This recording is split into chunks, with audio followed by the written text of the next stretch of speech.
Police भर्ती की तैयारी कैसे करें। दोस्तों, आपने ये बात तो कई लोगों से सुनी ही होगी कि पुलिस की नौकरी तो पैसों के दम पर मिल जाती है। मतलब जिसके पास बहुत सारा पैसा है वो पुलिस की नौकरी कर सकता है। लेकिन सच्चाई आपको इस वीडियो में मालूम चल जाएंगी। आखिर पुलिस की नौकरी के लिए क्या क्या करना पड़ता है। दोस्तों, जिस हिसाब से हमारे देश में बेरोजगारी बढ़ रही है उसे देखते हुए आज के समय में किसी को भी सरकारी नौकरी मिल जाए तो वो उसके लिए किसी लॉटरी से कम नहीं होगी। आज भी पुलिस की नौकरी करना बहुत गर्व की बात होती है, जिस कारण से अधिकतर युवा देश की सेवा के लिए पुलिस और आर्मी जैसी नौकरियों को चुनते हैं।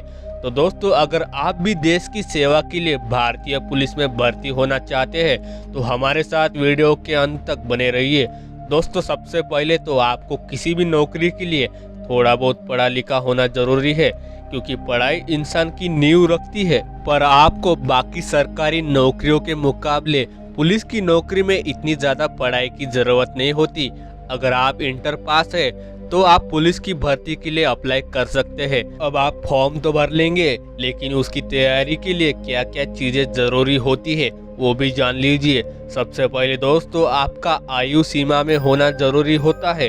हालांकि ये चीज़ें हर राज्य के अलग अलग पुलिस सेवाओं के हिसाब से निर्धारित की जाती है, लेकिन अक्सर 18 से 27 साल के लोग पुलिस भर्ती का फॉर्म भर सकते हैं। और अगर आरक्षण वर्ग की बात करें तो उसमें 3 से 7 साल की छूट मिल जाती है।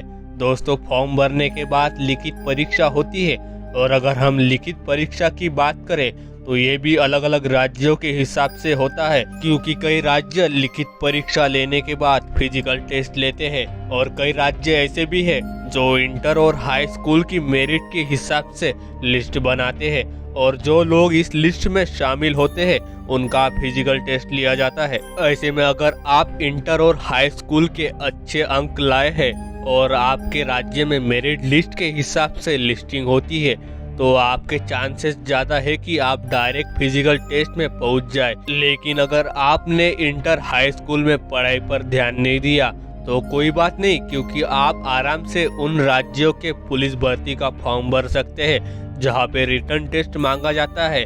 बस आपको थोड़ी सी पढ़ाई करनी है, क्योंकि पुलिस भर्ती में ज्यादा कठिन प्रश्न नहीं आते। आपसे उन्हीं प्रश्नों के जवाब पूछे जाएंगे जो नॉर्मल हाई स्कूल इंटर के परीक्षा में पूछे जाते हैं, या फिर उससे भी आसान सवाल आते हैं।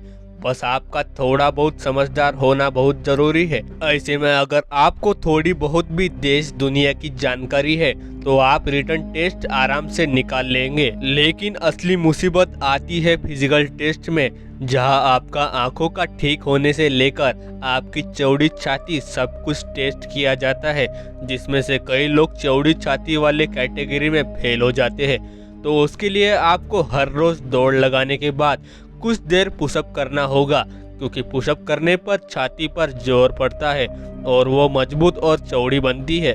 दोस्तों, इसी के साथ ही एक अच्छी हाइट होना भी बहुत जरूरी है। पुलिस भर्ती के लिए आपको कम से कम 167 सेंटीमीटर की हाइट चाहिए होगी।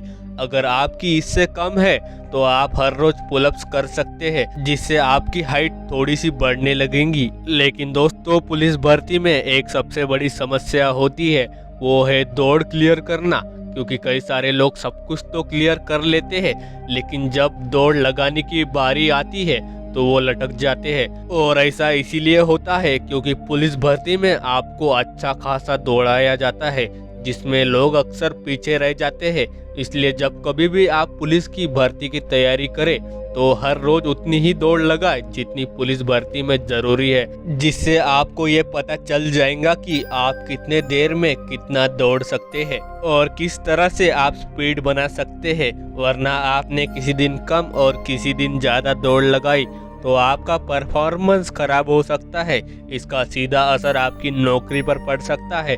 इसीलिए हर रोज उतना ही दौड़े जितना पुलिस भर्ती में जरूरी है, बल्कि हम तो कहेंगे थोड़ा सा उससे ज्यादा ही दौड़ लीजिएगा ताकि आपकी परफॉर्मेंस बेहतर दिखे। दोस्तों, पुलिस भर्ती से जुड़ी हर एक बात तो हमने आपको बता दी है, लेकिन इसके पीछे का एक काला सच भी है जिसे आपको जानना बहुत जरूरी है। क्योंकि अक्सर आप ये देखते होंगे कि कुछ लोग अपने सारे टेस्ट पास कर लेते हैं लेकिन उनकी नौकरी नहीं लग पाती, जबकि दूसरे लोग फिजिकल टेस्ट में किसी न किसी चीज में पीछे रह जाते हैं पर उनकी नौकरी फिर भी लग जाती है, और वो सिर्फ और सिर्फ भ्रष्टाचार के भरोसे होता है, क्योंकि हमारे देश में भ्रष्टाचारियों की कोई कमी नहीं है। इसी कारण देश की जनता की रक्षा करने वाली पुलिस कर्मियों तक को भ्रष्टाचार से चुना जाता है, और यही कारण है कि आज हमारे देश में हर जगह आपको घूसखोर पुलिस वाले ही देखने को मिलेंगे। क्योंकि आप खुद ही सोच सकते हैं, जिन लोगों ने अपनी नौकरी ही घूस देकर की हो,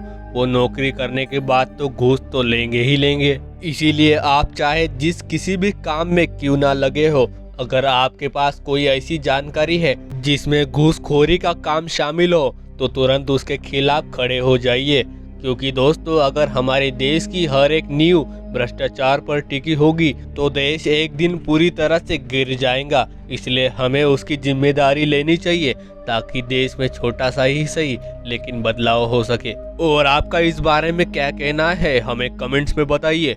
बाकी दोस्तों, इसी तरह की वीडियोस को देखने के लिए हमारे चैनल फैक्ट ट्यूब यूनिवर्स को सब्सक्राइब करना बिल्कुल ना भूलें। हम फिर मिलेंगे नए वीडियो में।